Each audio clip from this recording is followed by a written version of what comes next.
Hello everyone, you're listening to the Eiffel Tower podcast. My name's Oliver G, and this is a show all about Paris where I interview the kind of people who make the City of Light shine. And today is no exception. I've got a guest. It's Nico from KB, it's kind of an iconic cafe up in Pigalle, and we're talking about the subject for today is the neighborhood of Pigalle, or as one English tourist I met calls it, Pigalle. It's not Pigalle, it's Pigalle, and it's a pretty interesting place for a number of reasons. I'm going to talk about that in a sec, but first the guest, so you know who you're listening to. It's Nico from KB. They've just opened another cafe in the 11th arrondissement, 25 Rue Amelot, called Back in Black. We recorded it in Place de Vosges, a beautiful park down in the Marais, not so far from his new Back in Black place. But let me tell you a little bit about Pigalle before we get any further, because I want you to know what we're talking about. So this is it's a kind of interesting neighborhood because it's changing really quickly. It's sort of well known for being red light districts, a little bit seedy, maybe a little bit dangerous, but it's also extremely beautiful, really stunning sort of neoclassical architecture. A lot of people call it the Nouvelle Athènes, like New Athens. But it's changing. The face of it is changing, and Nico has been up there for almost 10 years, so he's seen it happen. And what happened is I was up in KB, his original cafe, and I was chatting to him, and he said, if you haven't checked out my new cafe, you need to come down. So I went and had breakfast with him. He showed me around, and we got talking about Pigalle, and I said, look, Nico, this would make a good podcast episode. Stop, hold that thought. Let's go to a quiet place and record. So we walked just down the road to Place de Vosges, which is where you're going to hear this interview is set. In the background, you can hear the fountains running. You can hear French people chitter-chattering away. You can even hear a little bit of wind now and then.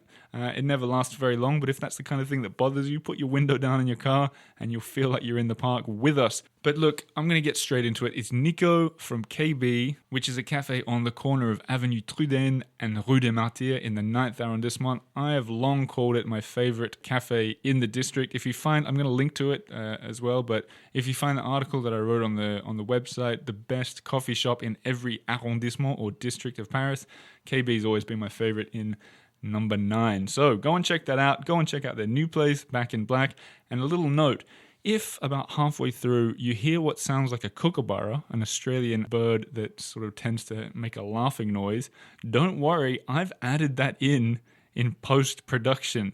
There was no kookaburra in Place de Vosges in Paris, okay? I'm sure you would have figured that out, but I just wanted to say it. Also, hang around at the end of the episode. I'm going to read out some listeners' email. Also, I'm going to give you the information about what seems like it's going to be the first Eiffel Tower meetup on US soil. But by God, I forgot to say the most important thing. Today's sponsor, the sponsor of this show, the Eiffel Tower, today, this extra episode, Thursday episode, is the Patreon supporters.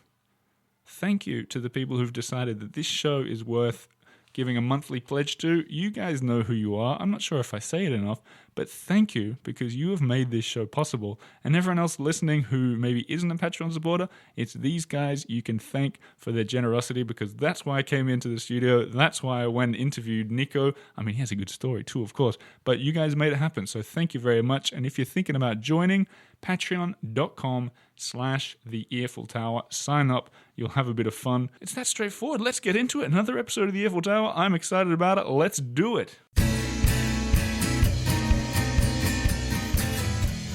Nico.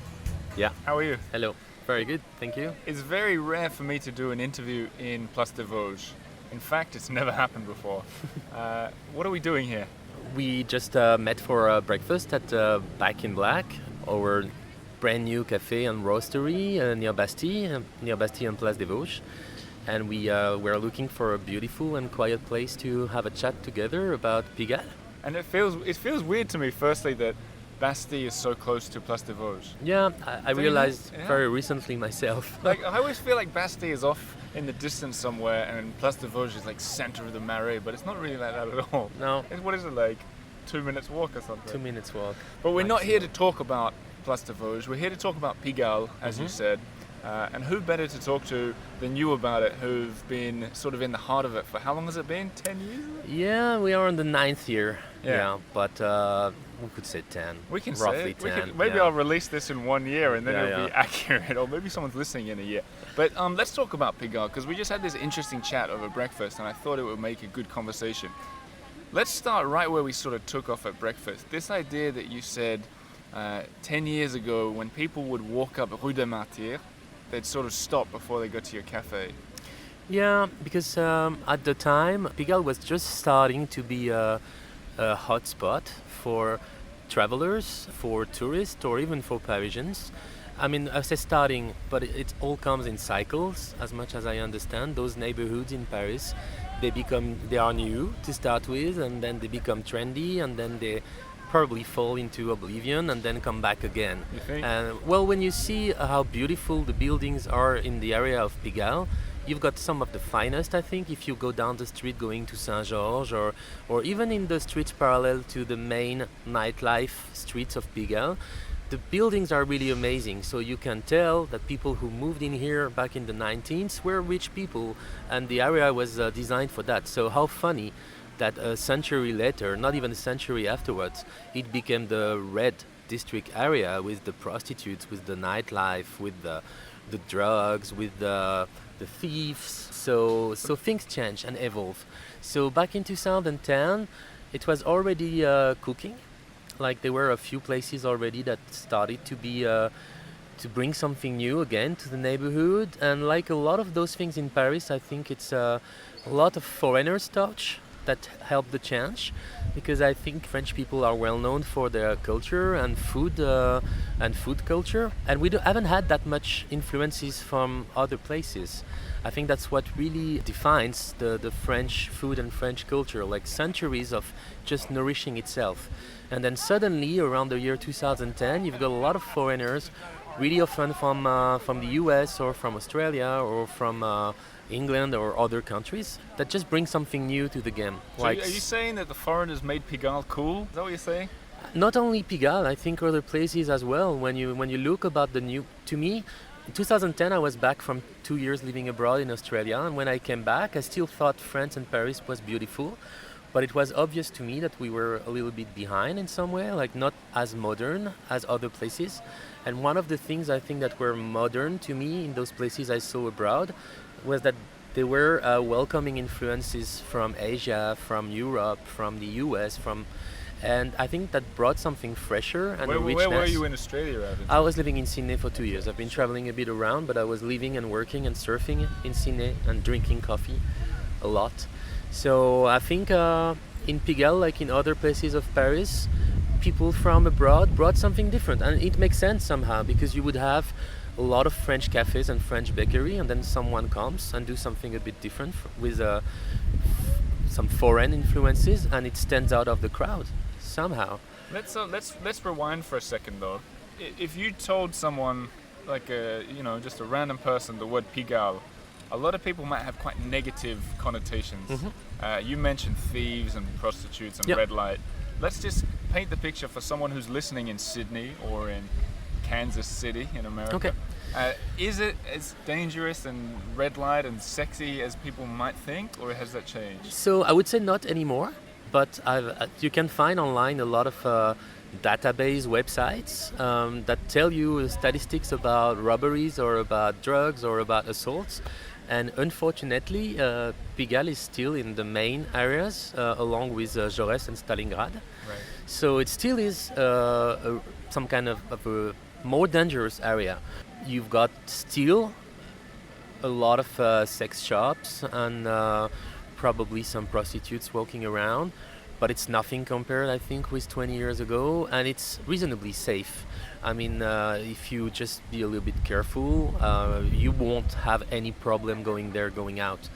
But statistically, more things happening here because a lot of people go out till very late at night. A lot of tourists, a lot of young people, a lot of people coming from the suburbs. So it's probably more explosive than other places, but you would be safe. like most of the time if you're just a little bit careful and don't act I foolish. appreciate your honest answer, even though you got a cafe right in the middle of it. You know, some people would say, "Yeah, it's the most safe place there is in the whole of Europe." But what about the other thing is you were talking about these escort places, and I didn't really know what you meant by that. I'm not an expert No, on this you question. didn't say escort. You used another word. For Hostess. It. Hostess. Yeah, Yeah. yeah. What's the? Well, And that, I heard. But you said it's changed as well, right? Well, all I can say is that when we moved in the neighborhood back in 2010, not really on Avenue Trudaine nor on Rue des Martyrs, but in all the side streets, you had dozens of them. So I've never been in any of those, but you can see from outside. Why are you winking at me? No, I'm just kidding. I'm just kidding. But basically the drill is like sexy girls are just trying to get you to drink, and maybe some other things happen, but I don't know about that. Right. So you had dozens of those things that closed down years after years. They've been mainly replaced by cocktail bars. The nightlife is still big in Pigalle. And some of them are replaced, I guess, by day business like coffee shop or natural wine places, but it's mainly cocktail bars taking over. There were none when we moved in 2010. Then there was Glass, was the first one to open probably 2013. Glass, that's like a late night nightclub, right? It's a cocktail bar. It's not a nightclub. It was the second venue from the guys from Candelaria. Right, the speakeasy. Yeah, and they were the first ones, and now I think you can count like 1, 2, 3, 4, 5, 6, 7, 8, 10 in the same 200 meters. So it's most of those hostess bars have been replaced by very neat and popular and posh cocktail bars, very famous. And you mentioned that it's not just the cocktail bars and stuff, but there's a lot of cafes. One of them is yours, KB Coffee Shop. Mm-hmm. Very popular, beautiful Luckily. terrace, and in an extremely lovely location, Avenue Trudaine and Martyrs. What's the secret to the success? I honestly think we were at the right place at the right time, and doing the right stuff over the years. Because it was not only a one-off. We've been lucky to have a constant success for the last almost 10 years now. But yeah, right time, right place. Because I think the fact that you've got cocktail bars now in the area of Pigalle, it's just a new evolution of an area well known for its nightlife. But I think the big change in the game is that it became a good area for day business as well, like restaurants, there were not that much restaurants in the area 10 years ago, and now coffee shops and probably juice bars as well, or that kind of stuff. So that's the big thing, is that an area that was well known for the nightlife is now also known for its everyday daylight kind of feel and vibe, and I think it's a good place for people because it's close from a very touristic area, being close to Sacré-Cœur, being close to Moulin Rouge, but just far enough away that it's not a problem, you know? But it's not a problem during the day. I mean, if you were right next to Sacré-Cœur, it would probably be horrible. Would not be the same feel. You're right in the sense that when I say we are lucky, is that we are just at the right distance, so that we don't get all the crowd, because then I guess it's very difficult to do a very quality kind of service and products when you've got so many, like buses full of tourists coming around. So yeah, we were at the right place. I think there's so many people on this podcast have told me that they started their blog at the right time, or they opened their cafe at the right. That makes it very hard to emulate what you've done. If anyone's out there listening, thinking to start up a coffee shop, how are you meant to know? Well, I guess, for me, like something I realized as well with this new vibe and new wave coming up around the year 2010. It's not only it was foreigners, but you had a lot of people also who were opening businesses in things that were not in their game before. So people like me had done studies to do business, to do marketing, management, whatever. And I think that's also what brought something new that pleased people into the game, because maybe sometimes people who are just professional, who made the studies in the same profession, maybe they've got a tendency to do the same thing over and over again. And it's probably easier to bring something new when you're coming from outside. So I guess when I say right time at the right place, is that people like me, I had a wish to change my life and to start something like this, and I guess I just what I wanted to do. I was not the only one to want it at the same time. Like at the time, I wanted to open a coffee shop and bring things I had seen abroad, being in England, Northern Ireland, in the US, in Australia. I was not the only one. So in that sense, I was like other people wanting this at this time. So I was just in phase with what people wanted. So I guess if someone wanted to replicate that kind of story, they would need also to find something like that. I didn't say think because I didn't do it consciously. I didn't do it thinking. I never thought it would be such a success. When we started, I thought we would be 2 staff behind the counter for 3 years, and we were 10 after 4 months. How many are you now? On just the first cafe, we're like 15, and with the second one in Bastille, we are 25. Wow, that's amazing. Including the roastery staff. And why is it called KB? It's called KB because I've always been really bad finding a name for anything. And after days of depressing, laying on my bed, looking at the ceiling with 10 dictionary open next to me, trying to look for inspiration, my mom, who had visited me in Australia, she said, why don't you call it Kookaburra? Right. And named after those amazing birds that you've got in Australia. The laughing birds. The laughing birds, the giant kingfishers, amazing things. Beautiful. And I just said yes, so we started with this name, with Kookaburra. So you started with Kookaburra and then you went down to KB. Yeah.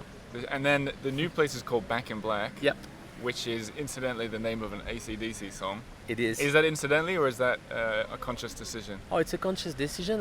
Not so much because I'm crazy about AC/DC or about the song, but when we went brainstorming with the team about different things we wanted, different kind of names, how long we wanted it, what language we wanted it in, related to music. I mean, we made a lot of this thing, and then suddenly we put that, and we just played the song, and we were like, okay, we want to rock it, so it just feels great. If you had to make a choice right now, would you rather spend 3 minutes listening to that song Back in Black or a Kookaburra? The song. So anyone who's out there thinking that there's not much of an Australian influence on Paris, there's 2 examples of how Australia has influenced names of coffee shops. But let's go back to KB for a second. One thing I really like about that area is that it is architecturally stunningly beautiful. That whole area. Like Avenue Trudaine is beautiful. Mm-hmm. Some of the best doors in all of Paris, you know? Like every doorway seems to be beautiful. But you've also got, I think it's called Cité Malesherbes? Yeah. Is that what it's called? Yeah, just in front of KB. Have you been in there? No, I never did. Okay, this is something you need to rectify immediately because I accidentally followed a delivery man in there the other day, and the whole thing is just so beautiful. And I wonder, like, do you know much about these gated communities around Paris, like where they got these big gates and no one can go in? No, I don't know much about it. No. All I know is that a whole different bunch of famous people live there. Yeah. Some of them were reasonably poor, so I think maybe over the last years it became probably a different kind of crowd going there because it was secluded from the outside. Right. But I don't think it's always been like that. I think it was more mixed in the past. I think Johnny Hallyday was born there. I hesitated to say it because I know there are several cités in the 9th, so I was not sure 100%, but yes, I think he was born there. Why is it called Cité, by the way? It's like for people who don't know what we're talking about, it's kind of like an alleyway, like a closed off alleyway sort of, you know, with houses. Yeah, I think it's a way of doing things in France when you've got a secluded area, and I know it can be for very poor neighborhoods or very posh, but when they close it for whatever reason with a street in between, they call it Cité. Okay. I don't really know how it happens. I'm almost sure if we were looking back, it was not closed to start with. Yeah. It was just a normal street. And then when Johnny Hallyday moved in, they had to put a big gate on either side of it, do you think? Probably. Where are you from in France, by the way? Long story. I was born in the city of Nantes, on the west coast, in Brittany. That's not a long story. Yeah, but it would be far-fetched to say I'm from there because we moved then when I was 2 years old. Okay. But Brittany blood, you could say. Somehow. Okay, back to KB and Pigalle, because that's the topic for today's conversation. I'm interested what you think about the customers. Is it mostly French people who are going for this kind of specialty coffee, or is it mostly tourists, or is it expats? Or? Okay. So I love that question. No one knows. Right. We are in France, so in France by law, you couldn't have any ethnic statistics. It's Right. forbidden. I mean, it's just a joke that That's literally the law. It's literally the law. Whereas in some countries I you know. can do that, right? I know. On anything, like yeah, where yeah. people. But in France yeah. you can. Yeah. And it's just a funny way to say that you hear a lot of people having thoughts about the breakout of how many foreigners, of how many French people, Parisians are customers of our shop. No one knows. But my personal feeling is that 50-50 As in 50-50 foreigners yeah. or French, Yeah. French-born What do I people. count as? Am I a foreigner or am I a person in France? You would know be what I mean? you would be a foreigner Yeah. from origin, from roots, and I want to keep it, even though you would have been there for 10 years. Just to me, what's important is what you've been exposed to before, because when we opened, when I was presenting my project to my friends or to the bank back in 2010, 2009, no one knew what I was talking about, unless they had lived abroad, unless they had lived in the US, they had lived in the Nordic countries or in Australia or in Asia. Otherwise, they had no idea. I was telling them I was opening a coffee shop. They were like, "You're gonna open a cafe, but there's already a thousands cafe around." So they were just not getting it. There's the coffee with milk, the coffee to take away, the specialty, high quality espresso drinks. Don't even mention the filter coffees because they all thought it was just the crappiest thing in the world. Yeah. So I would say, yeah, 50-50, and then you've got probably, like a lot of people living in Paris, they are not kidding with their holidays. So at the time, like August or Christmas holidays, there's almost no more French Parisian in Paris. Sure. And then you've got more foreigners being tourists at this time. So yeah, the thing I always loved about our cafe, and that I've always felt lucky for myself and for my staff, is that we got a great mix of customer. We got this half-half foreigners and French people. We got people from the neighborhood really making alive the dream of the village in Pigalle. And you've got a lot of people working in the neighborhood. You've got people who are tourists. You've got people who are just passing by, and it's a great mix. And for us behind the counter, I always tell the staff, because I don't know if they realize that, but it makes job much easier for them. I think when you've got the same kind of customers, it makes your job a bit more repetitive and tiresome, having only tourists or having only French people or having only regulars or having only people working. It usually creates an atmosphere that you might not want. You're taken a little bit by that. Having something very diverse makes it so much easier, I think, and much more entertaining for everyone. Interesting. And speaking of this sort of mixed crowd of people who are coming in, let's say you're talking specifically to a listener here from, let's say, Canada. I never really single out Canada, but let's say Canada today. And they're coming to Paris for the first time. They've never been to one of these Parisian specialty coffee shops. Firstly, can they speak English in there? Is that all right? Yep, definitely. Secondly, what should they order? If they want to come in, they're like, okay, I hear about this KB, I want to go check it out. And then they're like, oh, it's not the same as what I drink in my regular coffee shop. That should be all right. I mean, it will go back to what you asked earlier. Actually, one of the reason we've had so many people from abroad and foreigners is that they really feel, I've never seen anyone really struggling, like they feel at home. We didn't do it in purpose, but I guess somehow they find things that they know back home, and it's very easy, like, because we are used to that as well over the years. So they can, if they want a coffee with milk, they can ask for a flat white, for a macchiato, for a latte, for a cappuccino.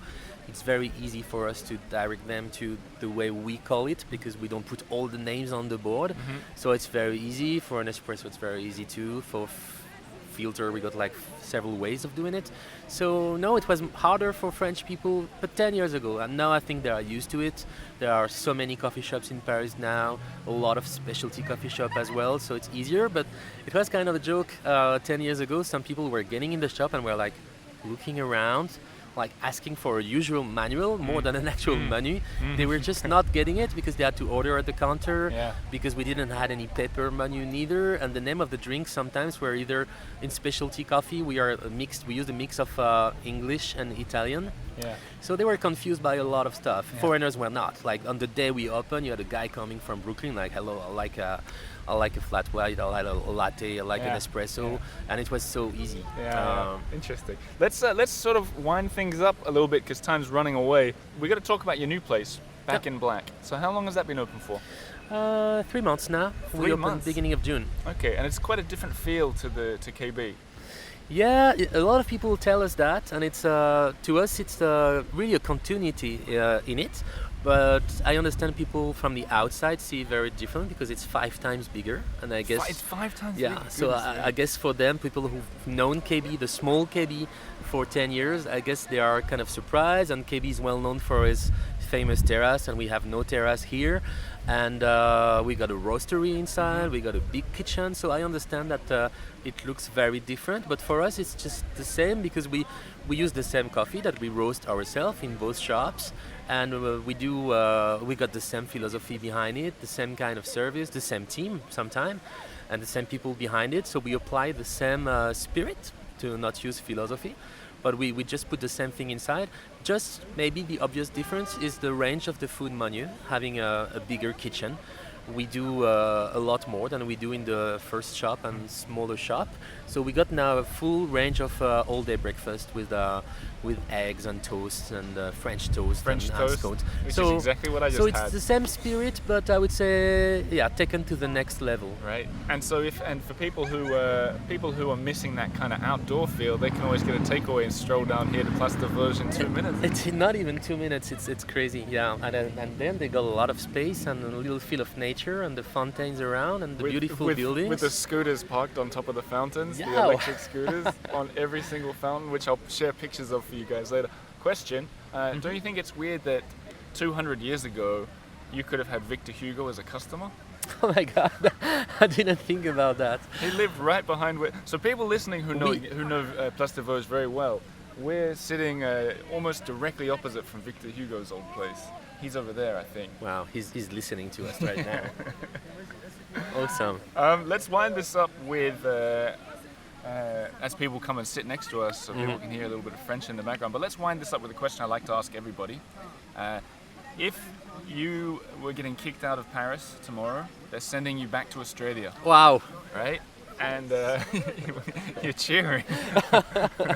And for some reason they say to you, you can only spend one last day in Paris, but you have to stay in one arrondissement. Which would it be? Wow, your jaw has dropped about 6 inches. Such a hard question. You ask me to myself personally, not for someone else. No, I would stay in the tent because that's where I've been living. I've been lucky to live in Canal Saint-Martin for 10 years, and that's the area I like to relax on the weekend. So that would be my choice. That would be my choice, definitely. And and for the tourists listening, is there one thing in the tent that they should go and find? I mean, like I said, to me, enjoying a last day would be. I would have a quiet day, I guess, just taking time to reflect with myself and enjoying time. I would not try to see a lot of different things, beautiful buildings, museum, which I could do if I had 2 days, maybe. You're not getting 2 days. But no, I like the canal on Canal Saint-Martin and Canal de l'Ourcq. It's nothing breathtaking, beautiful, but it's just a space that opens up in the city where it's a little bit quieter. So I love to read and enjoy a coffee, looking at the trees and just walking around, listening to music. So that would be my choice for the last day. That sounds like a great last day, and it's quite fitting that we're sitting in such a big, quite empty park, if that's your kind of style of Paris, because now we can go and explore, or at least that's what I think I'm going to do. All right. Thank you for your time, and good luck with the new coffee shop and everything else. Merci. Thank you very much. Well, there you have it. Nico from KB and Back in Black. Go and check them out. If you see them there, say hello from me. If you're interested in some of the things we talked about, for example, that hidden alleyway the Cité Malesherbes that I talked about. I did a really beautiful Instagram story about that, so you can find it. You would have already heard about it if you're subscribed to the newsletter. I sent a bunch of pictures out. That's pretty easy to find. All you have to do is scroll down on my site. Halfway down, it goes, hey, subscribe to the newsletter. Anyway, as promised, someone contacted me the other day and they said, my favorite bit of the show is the emails at the end. So to that listener, here's your favorite bit of the show coming up. I've got a few emails. First, let's start with the meetups. I read out an email the other day. It was from Andy Davidson, and she talked about how she listens to the podcast while she's running along beside the Missouri River in Kansas City. And lo and behold, I get a notification on Facebook the very next day from Leanne Pugh, and it says, wow, I just heard you read an email from a Patreon subscriber from Kansas City. That's also where I'm from. You were curious about the Missouri River? It's huge. My friends and I went down there to the river earlier this year to observe the flooding, probably in the same park that the subscriber runs in. Here's a video. And then Leanne sent me a video of the river. It's nothing like I imagined, nothing like the River Seine either. And I thought it was really exciting. I said, hey, wow, that's cool. Imagine if there's a meetup. And lo and behold, for the second time in one day, Andy got back in touch, and looks like they're going to do it. I think they're going to meet up in Kansas City. So if there's anyone else in Kansas City, go and join. I never would have guessed that would be the first place that listeners to this show would meet up in the US, but it looks like it's going to happen. So good luck to you. If you want to find that thread on Facebook, it's kind of hard to find, but this is how you do it. You go on the Eiffel Tower, and on the left, there's a sort of thing. You click on Home, Posts, Videos. Click on Posts. It's over on the right-hand side. That's where people can publicly post there. I only just learned that myself and had some fun reading through some of the old ones. Anyway, there's also going to be a meetup in Australia, in Melbourne. I'll read out this email to you. Hi there. This is from Corinne, who is one of the earliest listeners to the show and a huge fan. Hello, Corinne, and hello to Leia,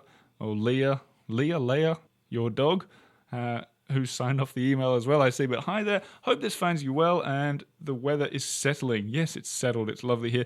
She says, the idea for the meetup is Wednesday, 16th of October. They're going to meet in Melbourne somewhere. It doesn't say it exactly in the email, but if you are interested, apparently there's quite a handful of people that are going to meet up. Melbourne, Australia. Contact Anthony Webb or Corinne. They're very active on the pages on the book club and the members club. You'll find them. Go and catch up. I'm really curious to hear about how that meetup goes too, not least because I was born in Melbourne. So I think I'll end this one with a bit of a fun story. So I've been sending out this newsletter every Friday, and the subscription list is growing. It's about 1,000 now, and I put a lot of effort into it. I think it's important if I'm going to jump into your inbox that I do a good job. And I said, because this show's brought to you by Patreon support. And I said, much like those, Wikipedia sends out these emails, hey, you donated, please, please, please do it again. I said, if you guys subscribe on Patreon today, this is what I wrote. I said, I'll send you a personalized poem. And a handful of people got in touch, subscribed, and I'm a man of my word. I wrote poems for all of them. I'm not saying I'm going to write poems for all of you. That was a one-day special, but one of them I wrote. I'm going to read it out to you. And let me just say, this wasn't my favorite one that I wrote, but this is the one that elicited the best response. So the poem I wrote, and I said they were personalized, you see. So I got one from Jim Brown, signed up, $10 a month. Thank you, Jim. And this is what I wrote to him. I said, welcome, Jim, to Patreon. For all my extras and beyond. You've become an Earful member just in time for sweet September. I guess it means you like my show, which really makes me glad to know. I hope you don't find it too tough to track down all this bonus stuff, but drink it up. Go right to town, and thanks for signing up, Jim Brown. Quite simple, I'll admit it, but Jim responds. He goes, wow, a real poem. I think the last poem someone sent me may have been in primary school and started with roses are red, violets are blue. Very nice, thanks. I'm one of those who's been following you for a while, but just got around to Patreon supporting you in a more concrete way. A bit more, and then it says, as for listening, I can't say I listen to it in one particular place since I spend the winter half a year in Thailand and the summer in Paris. Thailand, huh? With several weeks in the US thrown in. In Thailand, I'm usually sitting on the porch gazing at Laos across the Mekong River, planning for Paris. Imagine that. And then he writes a little bit more about recent guests that he liked and things that he's planning. But get to this bit here. Suggestion. More on the outdoors in Paris. I'm here in the warm months because I love to spend time outside. There are so many different parks to spend time in with a lot of things going on. The spectacular Dahlia competition's on now in the Parc Floral. The Seine is incredibly alive day and night, especially on the right bank. And of course, the tango dances east of the Pont du Sully. Looking forward to catching up on the Patreon walking tours. Best, Jim. Thank you very much, Jim, and I really like your idea. Outdoor stuff. Well, I mean, I guess a lot of the walk shows I do, in fact, all of them are outdoors, and that's probably the where I'd point you in the direction of, but I will be doing more stuff. I've been working on an idea lately to walk from one end of Paris to the other.